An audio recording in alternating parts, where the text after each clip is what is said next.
Merci beaucoup de vous être inscrits à notre lettre de nouvelles. J'ai partagé la parole que j'ai reçue pour 2023 et les années à venir. C'est toujours difficile de donner des dates, mais c'est ce que je pense avoir reçu pour, comme dit, 2023 et les années à venir. Et c'est en une partie est pour l'Église et une partie est pour le monde, ce que je vais partager aujourd'hui. Et après, il y aura encore deux autres paroles qui suivront, à intervalle à peu près d'une semaine chacune. Donc, regardez vos emails. Voilà, je vais commencer avec cette parole pour l'Église. Et en priant, j'ai entendu dans Josué 3, verset 3, j'ai entendu « Elle vous montrera le chemin que vous devez suivre, car vous n'avez point encore passé par ce chemin. » Et je crois que l'Église va passer par un chemin par lequel elle n'est pas encore passée. Mais quand on lit tout le verset, Josué 3, verset 3, il est dit « Et donnèrent cet ordre au peuple, lorsque vous verrez l'arche de l'alliance de l'Éternel, votre Dieu, portée par les sacrificateurs, les Lévites, vous partirez du lieu où vous êtes et vous mettrez en marche après elle. Mais il y aura entre vous et elle une distance d'environ 2000 coudées.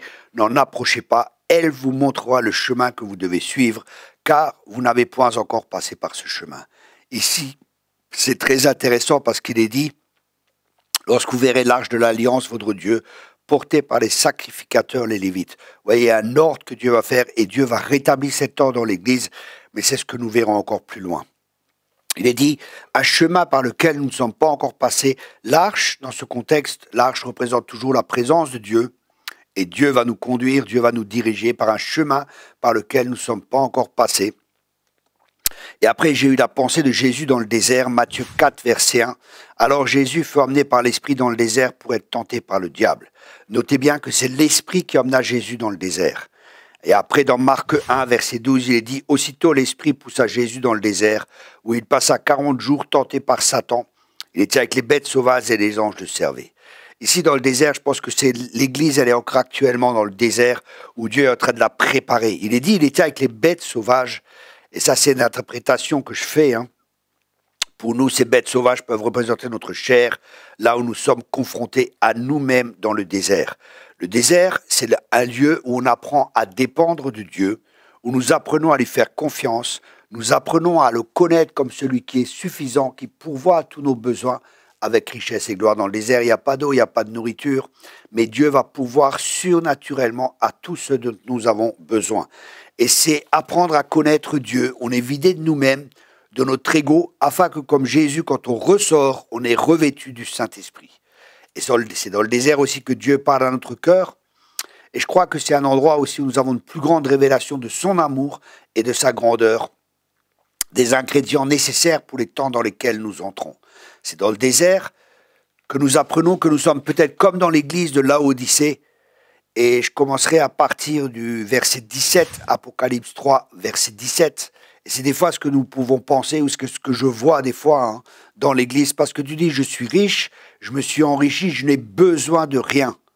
Et j'ai besoin de rien, bon, tout marche, l'église marche, le Saint-Esprit n'est pas vraiment là, mais les finances marchent, les gens viennent, tout fonctionne.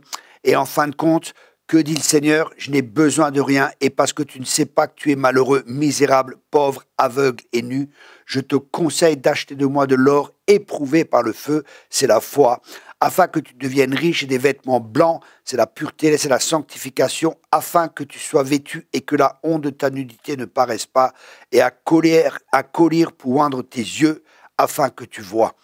Ce collier, c'est pour pouvoir voir correctement, c'est pour pouvoir voir comme Dieu voit et non pas humainement.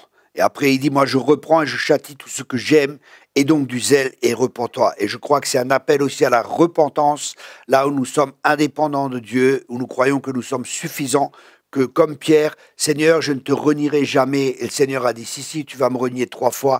Pierre croyait pas, il croyait il se fiait en ses propres forces, en ses propres capacités. Il n'avait pas compris que sans la grâce de Dieu, il n'était rien, parce que tout est grâce. Et c'est en craintant de repentance, car il est à la porte et son retour est proche.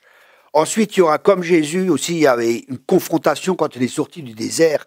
Il a été confronté aux religieux de l'époque, aux personnes qui ont refusé ce témoignage, qui ont refusé sa parole, qui ont refusé la parole de Jean-Baptiste de venir et de passer par cette repentance.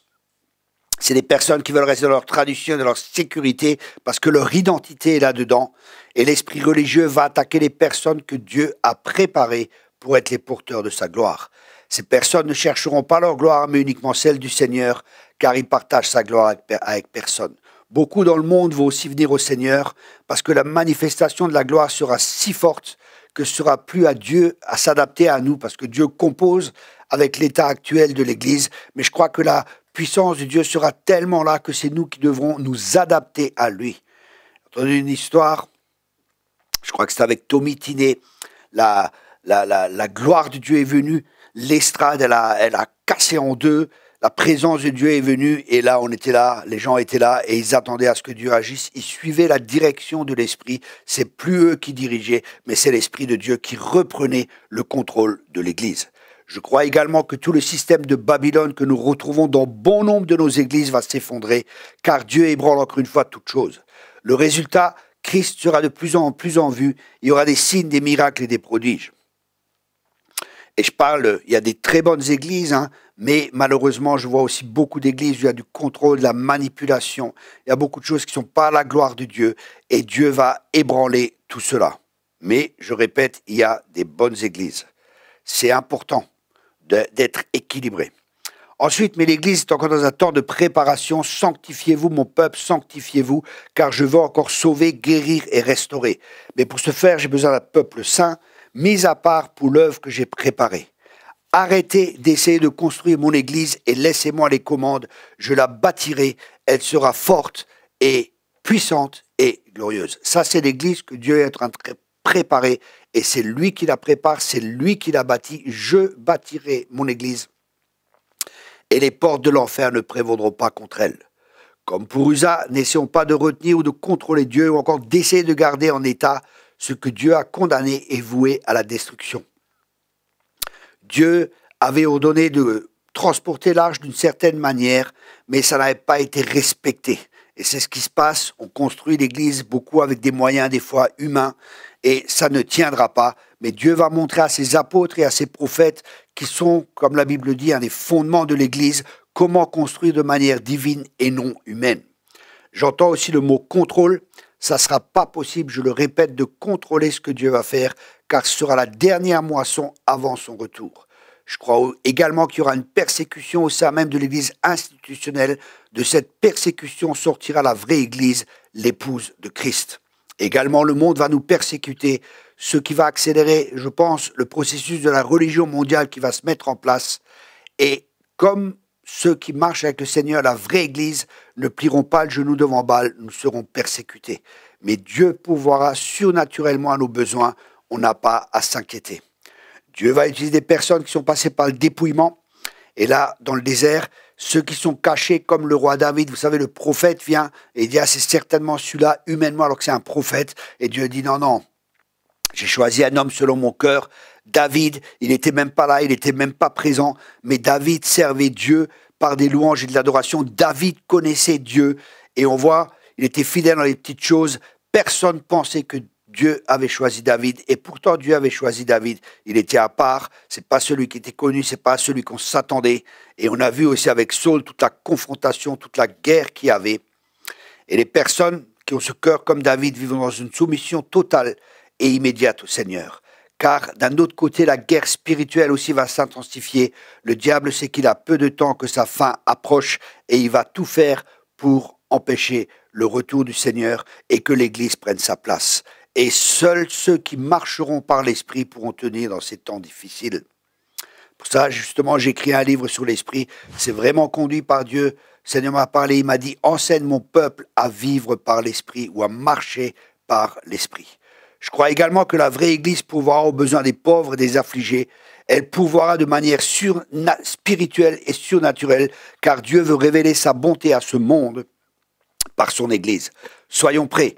Je crois également que de plus en plus de communautés vont voir le jour et prendre place. Des croyants vivront ensemble, partageront, mettront tout en commun comme dans le livre des Actes. On s'occupera de nouveau de la veuve et de l'orphelin avec une grande compassion. Et l'amour qu'ils ont les uns pour les autres sera vraiment la marque pour les disciples.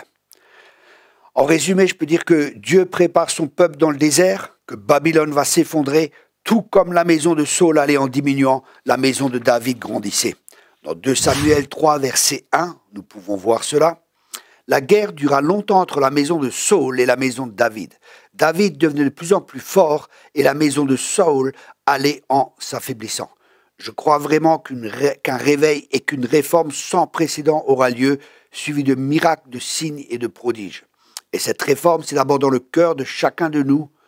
Chacun de nous doit passer par ce temps où Dieu fait un travail en profondeur dans nos cœurs. C'est un travail de démontage, c'est un temps où nous serons de plus en plus unis à lui. Et nous serons persécutés également, mais Dieu pourvoira surnaturellement à nos besoins. Des communautés vont voir le jour et on pourvoira aux besoins des gens du monde. Dans le monde, je vois que de gros besoins vont naître car Dieu va ébranler les sécurités que les gens ont placées dans le monde. Il y aura un effondrement économique, la violence va augmenter, un contrôle se mettra de plus en plus en place et je crois que sur le long terme, ça affectera justement les chrétiens. Et je ne sais pas quand ni comment. Je pense que c'est par des lois iniques, mais voilà ce que je pense avoir reçu. Voilà, ça c'est la première partie de ce que j'ai reçu. Il y a encore 2 autres parties qui vont suivre à peu près 1 semaine d'intervalle. Je vous encourage à éprouver toutes choses par votre esprit, parce que l'onction que vous avez vous enseigne toutes choses, et quand vous entendez ces paroles, est-ce que ça résonne dans votre esprit? Voilà, j'espère que ça vous a béni, donc ne vous inquiétez pas, Dieu est en contrôle, le meilleur est devant nous, même s'il y a des temps difficiles. Dieu n'a jamais dit qu'on passera par des temps difficiles, mais il a promis qu'il sera toujours avec nous et qu'il pourvoira à tous nos besoins avec richesse et gloire. Alors soyez encouragés, soyez fortifiés, et je vous encourage vraiment à travailler sur votre relation personnelle avec Dieu, avec votre communion avec lui, parce que sans lui, nous ne pouvons rien faire. Soyez tous abondamment bénis et au plaisir de se revoir pour la 2e partie de cette parole prophétique la semaine prochaine.